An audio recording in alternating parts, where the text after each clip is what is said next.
Welcome to my channel. ഇന്ന് beef cutlet ഉണ്ടാക്കാൻ വേണ്ടി കറി വെച്ച ബീഫാണ് എടുത്തിട്ടുള്ളത്. 3 ഉരുളക്കിഴങ്ങ് വേവിച്ചെടുത്തിട്ടുണ്ട്. ബീഫ് ചോപ്പറിലോ കൈവച്ചോ ഇതുപോലെ ഒന്ന് പൊടിച്ചെടുക്കുക. ഇനി 1 ടീസ്പൂൺ കുരുമുളക് പൊടി, കുറച്ച് കറിവേപ്പില പൊടിയായിട്ട് അരിഞ്ഞതും കൂടെ ചേർത്ത് ബീഫ് ചെറുതായിട്ടൊന്ന് ഫ്രൈ ചെയ്യണം. ഇത് കോരി മാറ്റിയിട്ട് 1 ടീസ്പൂൺ ഓയിൽ ഒഴിച്ച് 1 ടീസ്പൂൺ ഇഞ്ചി, വെളുത്തുള്ളി, 2 പച്ചമുളക് കനം കുറച്ചരിഞ്ഞത്, ഒരു വലിയ സവാള കൊത്തിയരിഞ്ഞ് ചേർത്ത് വഴറ്റണം. സവാള ചെറുതായിട്ട് വഴന്ന് വരുമ്പോൾ ഇതിലേക്ക് 1 ടീസ്പൂൺ മല്ലിപ്പൊടി, 1/2 ടീസ്പൂൺ മുളക് പൊടി, 1/2 ടീസ്പൂൺ മഞ്ഞൾപ്പൊടി, 1/2 teaspoon garam masala powder, 1/2 teaspoon കുരുമുളക് പൊടി ചേർത്ത് പൊടികളുടെ പച്ചമണം മാറുന്നത് വരെ വഴറ്റണം. ഇനി ഉരുളക്കിഴങ്ങ് നന്നായിട്ട് പൊടിച്ചെടുക്കണം.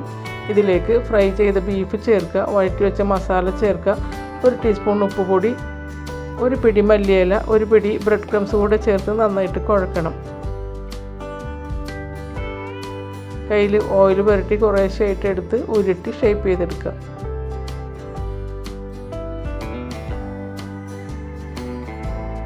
ഇനി കോൺഫ്ലോറിൻ്റെ ബാറ്ററിലും ബ്രെഡ് ക്രംസിലും നന്നായിട്ട് കവർ ചെയ്തിട്ട് നല്ല ചൂടായ എണ്ണയിൽ മീഡിയം ഫ്ലെയിമിൽ ഫ്രൈ ചെയ്തെടുക്കണം.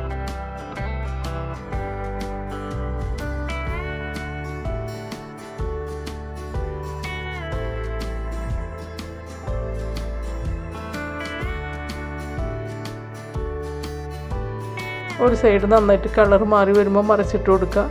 2 സൈഡും നല്ല ഗോൾഡൻ ബ്രൗൺ ആകുമ്പോൾ എണ്ണയിൽ നിന്ന് കോരി മാറ്റുക. വീഡിയോ ഇഷ്ടമായാൽ ലൈക്ക് ചെയ്യണം, കമൻറ്റ് ചെയ്യണം. ചാനൽ ഇഷ്ടമായാൽ സബ്സ്ക്രൈബ് ചെയ്യണം. Thanks for watching.